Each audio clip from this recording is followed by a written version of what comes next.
Bem-vindos ao MentorCast. Aqui você vai aprender tudo sobre autoconhecimento, gestão das suas emoções. Aqui você vai se tornar protagonista da sua vida. Liderar pessoas, gestão de pessoas, tudo isso a gente traz aqui com a nossa equipe do Instituto Destiny, do meu lado esquerdo, com a blusa do seu avô novamente. Gente, você que assistiu o primeiro episódio, você vai entender o comentário que eu fiz. Ó, tanto que ele nem falou do prazer inenarrável. Caraca. Aqui na minha frente agora, Teixeirinha. Fala, gente, tudo bem? E o nosso expert do Instituto Destiny, Daniel Brunet. Olá a todos, sempre um prazer estar aqui com vocês. Muito bom. Gente, olha só, esse é o episódio 2 da série sobre baixa autoestima. Então, no episódio 1, nós falamos sobre sintomas de pessoas com baixa autoestima. Se você não escutou esse episódio, volta a um anterior e você, depois que terminar aqui, você vai aprender o que você precisa fazer para identificar se você está com baixa autoestima. Desculpa te interromper, mas só para te pedir para repetir uma informação que você deu no primeiro episódio, de que a baixa autoestima, ela pode ser temporária, ela não é uma coisa definitiva. Sim, né? Muito bom, Daniel, perfeito. Exatamente. No episódio anterior eu expliquei que a baixa autoestima não é que você carrega ela com você. Existem pessoas que carregam sim, há muitos anos, faz parte do seu dia a dia, já virou um padrão inclusive. Mas existem fases na vida que você está com a baixa autoestima. De repente, por algo que você gerou uma expectativa e não aconteceu, por uma conquista que não veio, por uma decepção com uma pessoa, por uma perda, tudo isso causam fases que você fica com a baixa autoestima. Uhum. Então, você sempre tem que olhar para esse lado. Será que hoje eu estou com a minha autoestima baixa? Nunca me preocupei com isso, que eu sempre fui uma pessoa tranquila com relação a isso, mas essa fase que eu estou atual, isso está acontecendo. Então é importante você fazer essa leitura. Muito bem lembrado. Você citou que a baixa autoestima tem a ver com a gente mesmo, com a gente se aceitar, com a nossa identidade. Tem a ver com a aceitação. Até, Isso. inclusive, no intervalo, o Davi perguntou se tinha a ver com grau comparativo. Não, tem a ver com você. Você se aceitar. Claro que o filtro mental, as crenças, os traumas que você carrega, eles vão potencializar isso. Então, exemplo, quando que o grau comparativo entra? Quando você já não se aceita e aí você olha para o lado e vê que alguém tem algo que é melhor que o seu. Então vai potencializar, você vai falar, tá vendo? Realmente eu nunca vou ser ninguém. Todo mundo se veste melhor do que eu, todo mundo tem coisas melhores do que as minhas, então vai potencializar isso. Falando sobre isso, tem um curso... Tô tranquilo, mano, pode conduzir Não. o MentorCast. Eu nem... Inclusive no próximo eu vou deixar você... Peixeira Cash agora. É isso aí. Vamos lá. Peixeira, brincadeira. Tem um curso, acho que ele vai vender o curso dele. Arrasta pra cima. Tem um curso, Tem um curso que eu vou lançar em breve, mas pode falar. Que Pode... tá no W, sério. ponto. Tem um curso do Instituto The Change que acho que ele trata muito sobre isso, sobre essa questão de aceitação, O The de Change, identidade. ele fala sobre os pilares da inteligência emocional e ele traz muito sobre o autoconhecimento. Então, o The Change, ele te ajuda a destravar muita coisa na sua vida. Através do autoconhecimento, você identifica os sabotadores, os padrões negativos que você carrega na sua vida. Muito bem lembrado, Teixeirinha. Parabéns. Aí, gente, Ganhou uma aí, ó. estrelinha. Plim! Hoje eu quero falar com você como melhorar a sua autoestima. 5 coisas que você precisa fazer para melhorar a autoestima. A primeira delas é pare de se culpar. Muito bom. Então, pessoas com baixa autoestima têm um péssimo hábito de ficar se culpando. De tudo achar que realmente foi culpa dela, ela poderia ter feito isso, ter feito aquilo. Pare de se culpar. Algo deu errado? Aprenda com o erro. Mas entenda que nem tudo está no seu controle, nem tudo está na sua mão. Outra coisa, muitas vezes cometemos erros que a gente nem sabia que aquilo realmente era um erro. Uhum. E a partir do momento que a informação correta chega, você aprende. Então, perfeito, eu aprendi. Mas pare de se culpar, porque essa questão de você se culpar está acabando com você. Está potencializando cada vez mais essa baixa autoestima. Errei, sim, mas quem nunca errou? Por que eu ando me culpando tanto? Por que eu estou me martirizando tanto, vamos dizer assim? Então, parar de se culpar é o primeiro passo para você trabalhar a sua baixa autoestima. Bom. Peraí, que quando você estava falando no episódio anterior, você falou que quem tem a baixa autoestima culpa os outros. Agora você falou que... Exatamente. Culpar os outros também é um sintoma de baixa autoestima. Mas isso não quer dizer que a pessoa não se culpe em algum momento. Ela só não reconhece. Você entendeu? É o reconhecimento. Publicamente. Porque, olha só, são vários sintomas, mas então você tem um exemplo. O Cleito está com baixa autoestima, então o comportamento dele, ele anda culpando as pessoas por causa da baixa autoestima. O Wesley, ele já não reage como o Cleiton, ele não culpa as pessoas, ele fica se culpando. Ele se sente o inferior, ele se sente o azarado, entendeu? Tudo comigo dá errado, porque eu realmente não sei fazer nada certo, eu sou uma pessoa devagar, eu sou uma pessoa distraída. Então, Entendeu? tanto a pessoa que culpa os outros, quanto a que É, se porque, culpa... exemplo, quando eu trago uns sintomas, igual 5 sintomas, não é que todo mundo tem esses sintomas, não. Cada uma entendi. pessoa pode desenvolver um. Então, existem Uma forma pessoas... diferente de reagir. né? Isso, que vão culpar outras pessoas, existem pessoas que se culpam e não conseguem avançar. Qual dos dois você se identificou mais? Era, né? Eu era aquele que... Passado, pensou né, rápido. gente? Autoconhecimento. Caraca, olha o orgulho de assumir aí. Vamos lá, o segundo ponto para você trabalhar sua autoestima, pare de se comparar. O grau comparativo está acabando com você. Porque olha só, gente, o grau comparativo é algo positivo? Depende na mão de quem está. Uhum. Então, eu posso usar o grau comparativo para me inspirar em pessoas. Para ter pessoas como referência e um dia querer chegar no mesmo nível, um dia querer ter o nível intelectual, ter a postura, o comportamento que aquela pessoa tem. Nesse caso, o grau comparativo ele é positivo, porque eu estou usando ele como inspiração. O problema é que a maioria das pessoas não utilizam assim. Elas usam para fazer mal, para poder não valorizar o que tem, não ser grato àquilo que Deus deu para ela, não entender as qualidades que ela tem, os dons, entendeu? Então, infelizmente, a maioria das pessoas usam o grau comparativo para se auto-sabotar. E não necessariamente para que aquilo vire uma inspiração. Um exemplo, eu olho para o Daniel e falo, nossa, o blazer dele é bonito, cara, mas eu não tenho condições de ter um desse. Apesar de estar usando o blazer também. Mas eu falo assim, não, mas o dele é diferente, cara. O dele tem umas luzinhas que brilham ali, tem uma cor, tem isso e aquilo. Não fala português, não. Hein? Nem fala português. Entendeu? É isso, porque eu sempre uso o grau comparativo para me colocar para baixo, para me sentir inferior. Porque isso, na realidade, é um complexo de inferioridade que eu já carrego dentro de mim e eu uso o grau comparativo para potencializar isso. Terceiro ponto, para você poder melhorar a sua autoestima. Pare de generalizar. Um erro não quer dizer que é uma vida de erros. As pessoas fazem isso. Eu cometi um erro, aí parece que a minha vida inteira eu fiz coisas erradas. A pessoa te sinaliza, olha, ontem você passou e não falou com fulano, aí parece que você todo dia faz isso. É um pouco do vitimismo, pessoas que têm esse padrão. Então pare de generalizar as coisas. Vamos separar, peraí, isso aqui é pontual, aconteceu hoje. Não quer dizer que a minha vida inteira é assim. A baixa autoestima é uma fase que eu estou passando, mas eu não tive uma vida inteira de baixa autoestima. Então, quando você para de generalizar e começa a identificar o estado atual, isso fica mais fácil para você tratar. Porque uma coisa é você tratar uma vida inteira de baixa autoestima, outra coisa é você tratar uma fase de baixa autoestima. Isso aqui te ajuda. Mas e quando é o oposto? Eu só errei aqui. Eu tô acertando bastante, mas eu só errei. Aí já é autoestima, já é o contrário. Então você já não tem problema de baixa autoestima. A questão do que você falou aí, o ponto é, você identificou realmente o erro? Então beleza, você vai corrigir. O problema é quando você usa isso como justificativa e você vai cometer esse erro de novo. Você não aceitou que errou. Mas exemplo, eu tô sinalizando para você, Wesley, você cometeu um erro quando você mexeu aqui na mesa. Não, mas só foi hoje e todas as vezes que eu acertei, você não conta? Uma coisa não tem nada a ver com a outra. Quando você acertou, eu te dei parabéns. Só que hoje você errou, eu preciso te orientar. Só que se você não aceitar e você insistir e falar, mas eu mais acerto do que erro, não aceitou. Existe uma grande chance de você cometer esse erro de novo.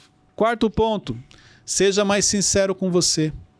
Quais são as histórias que você tem contado para você? Quais são as justificativas que você tem contado para você para não fazer o que é certo? Baixa autoestima é isso. Você tem contado histórias para você que estão te deixando confortável na sua mentalidade, na sua mente, no seu emocional. E isso está impedindo você de trabalhar, de resolver isso na sua vida. Então, eu queria aqui deixar essa reflexão. Quais são as histórias que você tem contado para você? O Wesley já está se entregando. Estou segurando aqui, mas ele não está aguentando. Conta a história do menino. Ele quer se entregar. Assim, gente, eu mudei aqui pra perto do escritório, né? E antes eu era pontual, chegava E aqui... hoje você mora onde? Na rua de Em Alphaville. frente. É isso aí. Ele mesmo puxar a palma. Aquela questão emocional. Não, peraí, não tem graça morar em Alphaville e não contar para as pessoas? E eu não moro, eu sou de Alphaville. Não, subiu a cabeça. Ainda bem que tá registrado, porque quando a gente fala, as pessoas não acreditam. Mas tem o registro. Então, aí, esses últimos dias eu tenho chegado um pouco mais tarde do que eu normalmente chegava. Aí, esses dias eu peguei me contando uma história pros meus amigos. Não, porque quando você quando você mora perto, é mais fácil você chegar atrasado. Porque você tá sempre, é aqui do lado e tal. E isso entra nessa... É o sabotador, é porque é a história que você conta pra você. Então, assim, não, é uma das histórias, mas é aqui do lado. Chego lá 2 minutos eu tô lá, chego lá rapidinho. Procrastina um pouquinho mais. Aí você não calcula que tem um elevador para descer, que tem uma portaria, que você vai caminhar 10 minutos e tal. Então é isso. E aí você não percebe que isso começa a te prejudicar no dia a dia. Porque, infelizmente, nem sempre você recebe um feedback dos seus erros. As pessoas não chegam e falam, Wesley, você tá errando no horário, cara. Se policia. Simplesmente, muitas pessoas observam, isso é comum na liderança. O líder observa algo que você está fazendo de errado, não te sinaliza. E aí, quando chega uma oportunidade, ele não te promove. E ele vai falar assim, Wesley não tem comprometimento. Pode ver, não chega no horário. Mas ele nunca sinalizou que, cara, o fato de você não chegar no horário te prejudica. Não é indireta não, fica tranquilo. Mas a pessoa acaba sabendo, não só no caso do Wesley, mas em outras coisas também. Ela sabe que ela tá cometendo... Não, mas ela sabe que ela tá errando em alguma coisa. Não sabe, vai por mim. Por causa do nível de mentalidade, por causa da história que ela conta. A história que você conta pra você, ela é muito mais forte do que o que as pessoas te falam. Porque olha só, eu contei uma história pra mim que eu acreditei e me deixou confortável. Quando o Daniel chega e me fala a verdade, que eu estou errando, eu vou achar que é inveja. Você entendeu? Você conta uma história pra você que ela te blinda, a ponto de você não admitir que falem algo diferente. Exemplo, as verdades que você carrega. Um dia falaram que você nunca ia ser ninguém. Por mais que muitas pessoas já tenham passado na sua vida e falaram que você é uma pessoa que tem muita qualidade, você continua acreditando na história do passado. Que você criou pra você, que você contou pra você. Porque quando alguém falou, você nunca vai ser ninguém, essa foi a informação. Ali você cria uma história. Realmente, eu nunca vou ser ninguém, porque olha, eu moro numa casa humilde, eu gostaria de ter uma bicicleta, eu não tenho. Entendeu? Aí você começa a contar essa história, se fecha, se blinda com isso. Independente do que as pessoas falem, você não consegue identificar o erro. Agora tem uma coisa que vai no sentido contrário, que eu acho que é uma coisa que eu faço na minha vida há muito tempo e me ajuda muito, que é anotar algumas vitórias e algumas histórias que aconteceram. Literalmente anotar. Pegar, botar num papel ou então botar no bloco de notas do celular e vez ou outra ler. Porque às vezes você se sente derrotado, você acha que não vai conseguir, que você é incapaz. Aí eu pego lá meu bloquinho de notas de vitórias e falo, eu consegui isso no dia tal, foi assim, assim, assado. Deus fez isso na minha vida. Tal. Uma excelente ferramenta. Olha a dica. Pra você combater esse uma pensamento dica negativo. de ouro do Daniel, de graça, porque nem estava no roteiro, e ele liberou aqui para vocês. Depois passa o Pix. O Pix aí tá aparecendo na tela aí. Mas olha que interessante. Primeira coisa importante que ele falou, anotar. Você tem que materializar o que está na sua cabeça. E materializar uma vitória é algo muito importante. No dia que você está mal, pega o seu caderninho, o caderninho do campeão, vamos falar assim. Eu faço isso. É um exercício simples, mas que traz um impacto muito grande na sua vida. Agora a questão é, você vai fazer? É isso, você vai falar, não, mas eu não preciso, eu sei as minhas vitórias. Vai lembrar? Não lembra não. Você vai lembrar das grandes vitórias, mas as pequenas conquistas você não vai lembrar. Sabe por que eu celebrei quando a gente apareceu entre os 200 do podcast? Justamente por isso.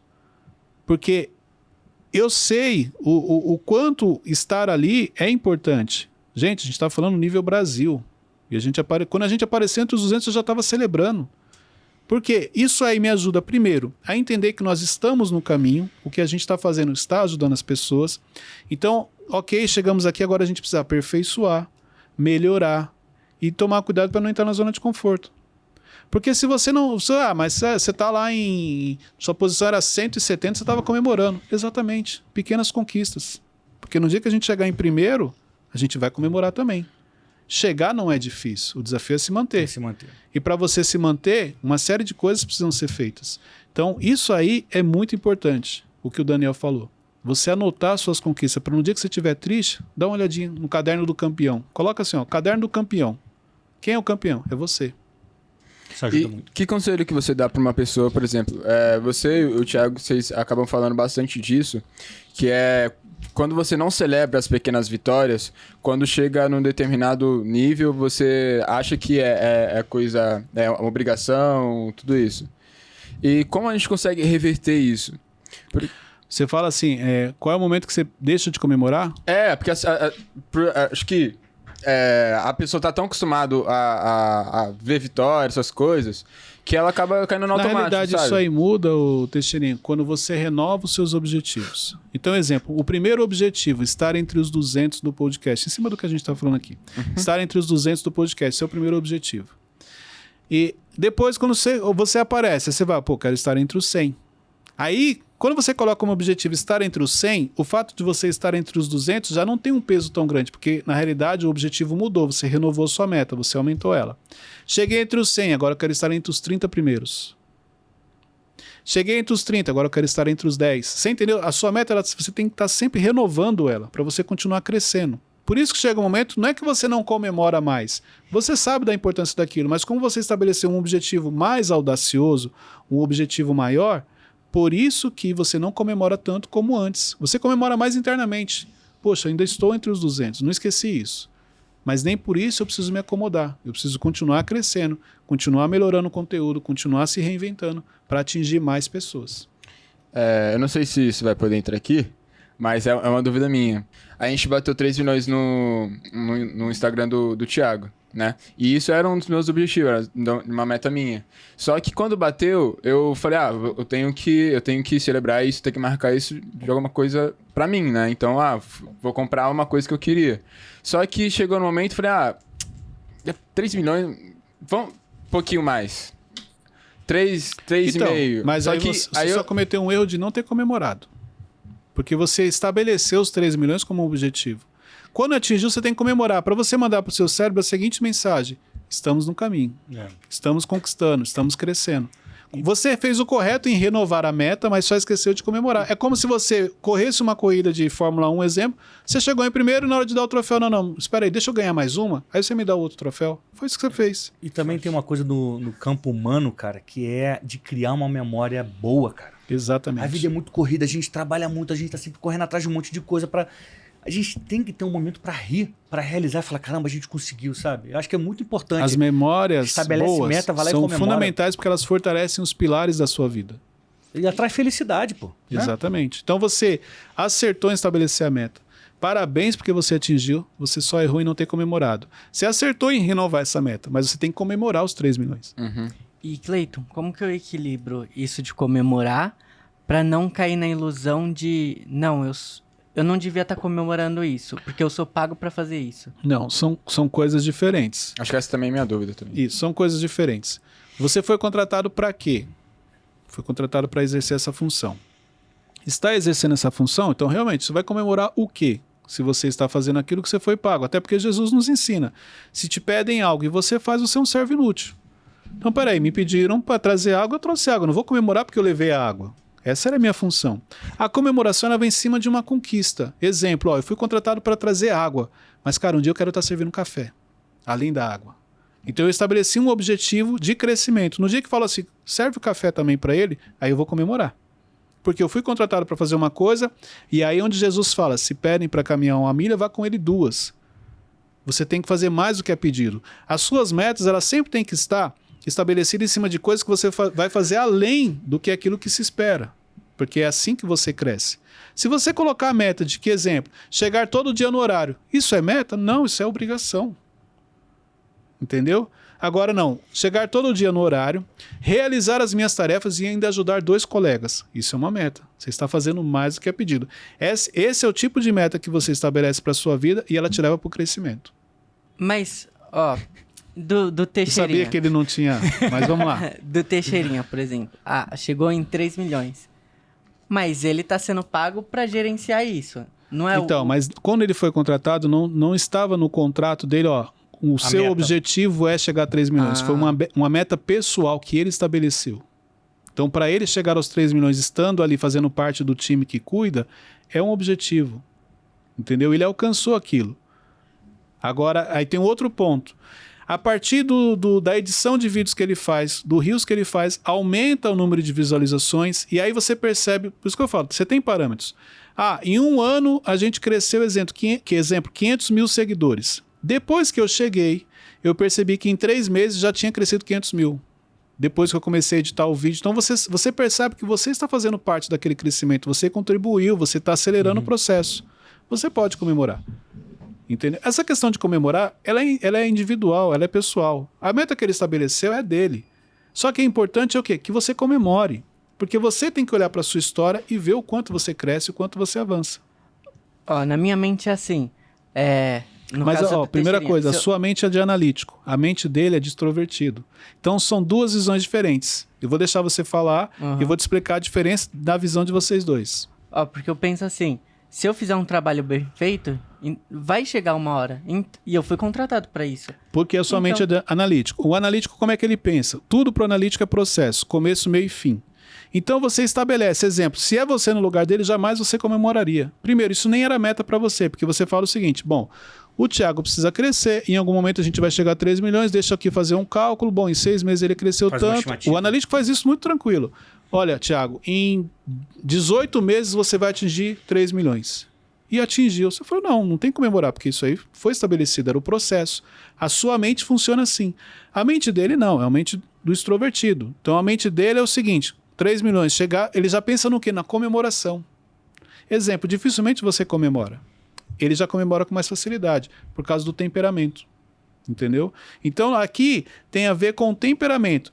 Por mais que eu explique e fale para ele, Teixeirinha, você está de parabéns por ter estabelecido, para você não faz sentido. Porque era um processo, Cleiton, era inevitável, a gente ia atingir os 3 milhões.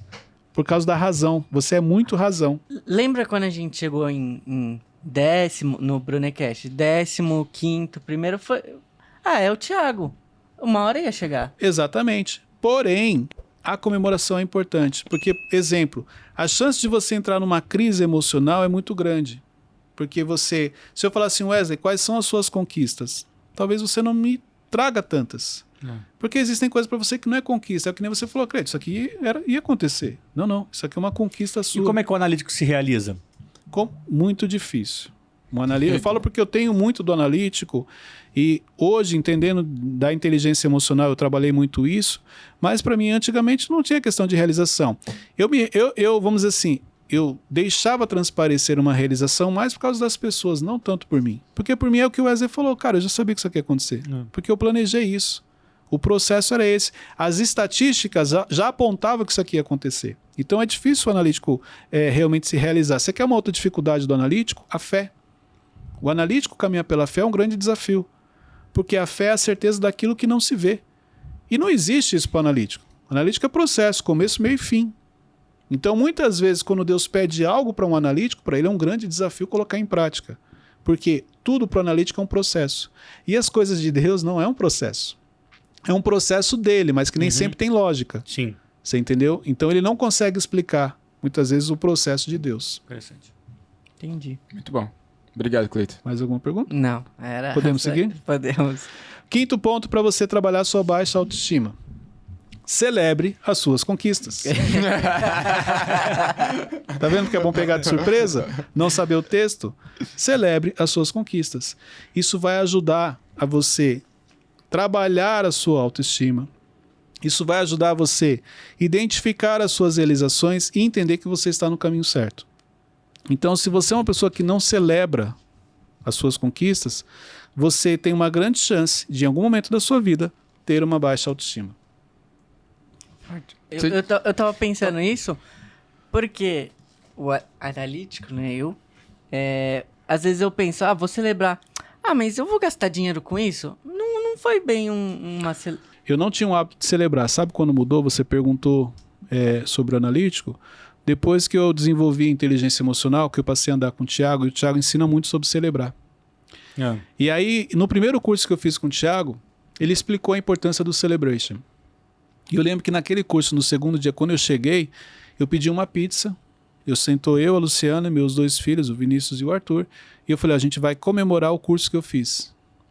E tanto que eu lembro até hoje, para você ver a importância do celebration. É isso. É a memória que o Daniel trouxe.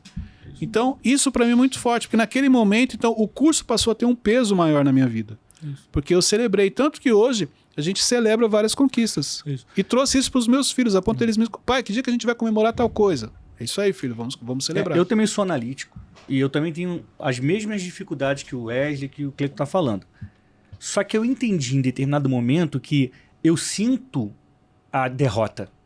Eu sinto muito a derrota. Então, eu me obrigo a festejar, por mais que eu acho que é pouco, Sim. porque é natural, eu me obrigo a festejar a vitória, porque eu vou lembrar da derrota, invariavelmente eu vou lembrar. Então, assim, eu vou comemorar também, porque eu preciso lembrar da vitória, porque eu não sou só um derrotado, eu também estou vencendo. Não é o que você gosta, é o que é necessário. É Então isso. isso é necessário para o seu desenvolvimento emocional, para o seu controle emocional. Então não é, não faz sentido. Não, faz sentido sim. Vou fazer como Isso. o Daniel trouxe muito bem. E aí, agora faz todo sentido o que o Daniel falou. Por que que ele anota as vitórias? Porque por ele ser analítico, ele vai no automático. Se ele não anotar para ele poder visitar... Gente, sabe o que que é isso que ele está falando? Isso é autoconhecimento puro. A ponto dele saber, olha, isso para mim aqui não é importante, mas eu vou anotar e eu vou fazer um esforço de visitar e olhar as minhas conquistas, porque eu sei que emocionalmente vai me fazer bem. Isso é autoconhecimento. É isso, porque a derrota vai te lembrar que ela existe, que ela te derrubou, que ela te venceu. E aí você fala, não, calma aí, eu também tenho vitória. Aí você vai lá no caderninho do campeão, lê o que você já conquistou e fala, aqui não. Eu achei tão fantástico o que você trouxe que eu vou utilizar isso aí com certeza nos treinamentos para ensinar para as pessoas, o caderninho do campeão. Faz um pix. Parabéns. Para agradecer. Vocês falaram sobre isso, eu lembrei de um momento, acho que faz um mês atrás, mais ou menos. Quando eu era, tipo, uns 12 anos atrás... Quando Tu eu tinha lembra, uns... irmão? 12 anos atrás, cara? Não, quando eu tinha uns 12 anos, eu escrevi uma carta. Anteontem, né? Tinha 12 anos.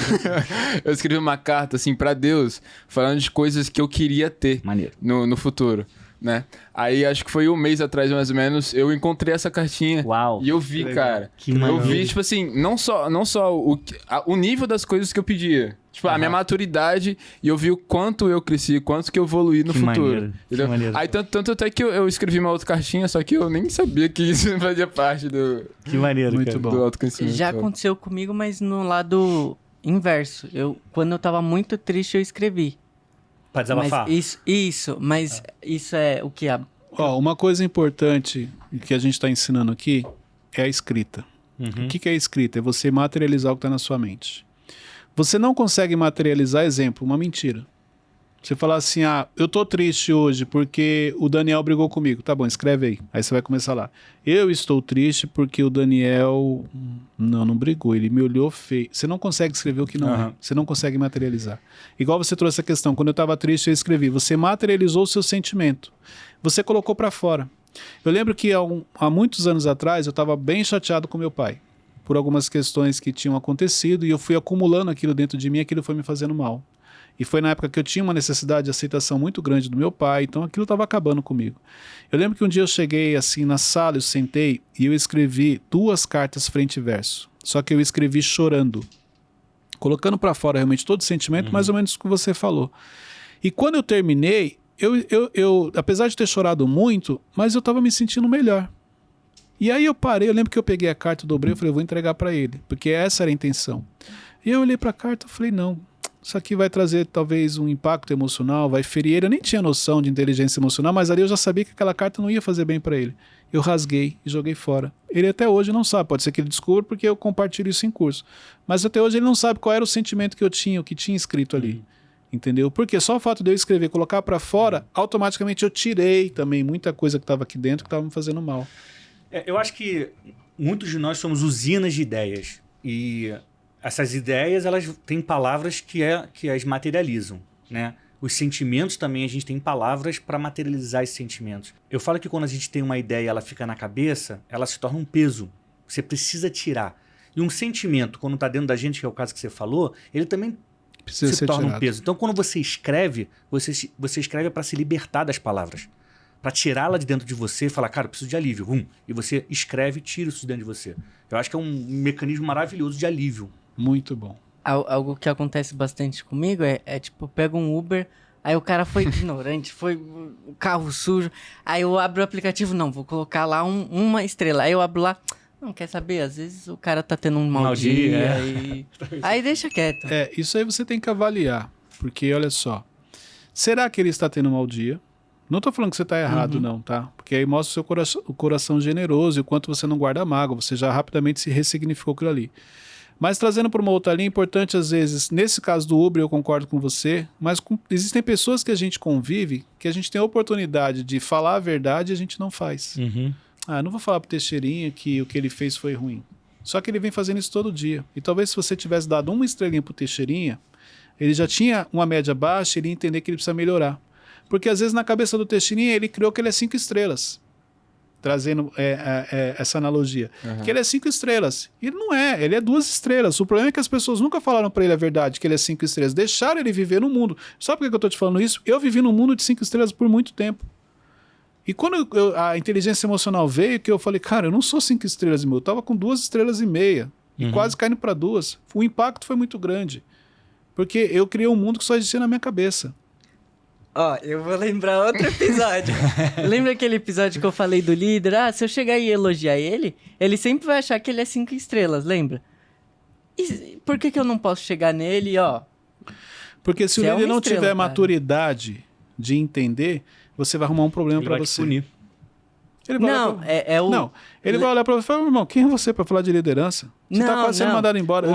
O exemplo, você lembra qual que é? Aquele que encontrar um líder anos depois, aí eu vou lá e... Ah, não, mas aí, Wesley, também tem a ver com maturidade. Deixa eu te explicar. O que eu te falei aquele dia é o seguinte. Você encontrou um líder que quando você trabalhava com ele, você falava que ele era ruim. Porque ele pegava no seu pé, ele era rigoroso com você. Com o passar dos anos, se você evoluir, você vai entender que aquele líder que era ruim, na realidade, foi ele que te forjou. Ele te preparou para o que você vive hoje. Então, quando você encontrou ele, você tem que ser grato a ele. Foi isso que eu te ensinei. Isso. Mas se eu não der uma estrela pra ele, ele nunca vai saber que Mas como você amadureceu, você entendeu que ele não era ruim. Ele não era 1 estrela, ele era 5. Mas por falta de maturidade, você achava que ele era 1. Não tem a ver com ele. Você entendeu? Entendi. Era a sua Agora mentalidade. E você, na época que você estava com ele, você dava 1 estrela, mas ele era 5. Eu entendi. Por isso que quando você encontra, você não pode querer dar agora 1. fez sentido, agora fez sentido. Ele tinha, né? Que se ele não trouxer esse momento dele... Mais um não é pensamento assim, né? inenarrável do Wesley. Exatamente. Gente, para encerrar, algo aqui importante que Jesus nos ensina. João 6, Jesus fala o seguinte, e Jesus lhe disse, eu sou o pão da vida. Aquele que vem a mim não terá fome, e quem crê em mim nunca terá sede. Isso é autoestima pura, gente. Eu sou o pão da vida. Olha Jesus falando. Olha Jesus nos ensinando a importância da autoestima. Você já pensou se Jesus titubeasse aqui? Não, então, eu acho que eu sou o pão da... Não. Eu sou o pão da vida, com autoridade, com propriedade. Aquele que vem a mim não terá fome. Então Jesus nos ensina a importância da autoestima, porque muitas pessoas estão precisando da sua ajuda, porque a sua autoestima está baixa, você acaba não falando aquilo que você faz bem, a habilidade que você tem. E a pessoa está do seu lado precisando justamente de ajuda em uma área que você é especialista. Então, por isso que você precisa trabalhar a sua autoestima. Porque não tem a ver só com você. Tem a ver com a vida das pessoas que convivem, que têm acesso a você, que você vai ajudar, que você vai abençoar, que você vai transformar. Isso é importante. Muito bom. Gente, chegamos aqui ao final de mais um MentorCast. Eu queria fazer um pedido para você especial. Compartilhe esse link. Printa a tela, sobe lá no story, marca lá Cleiton Pinheiro, marca o Daniel, marca o Teixeirinha, marca o Cleiton e tá tudo certo. Tô brincando, marca o Wesley também, para que mais pessoas tenham acesso, para que mais pessoas possam ter as suas vidas impactadas, transformadas através do autoconhecimento, que ele é fundamental no nosso dia a dia. Que Deus abençoe a todos. Até o próximo episódio do MentorCast. Valeu! Valeu, gente!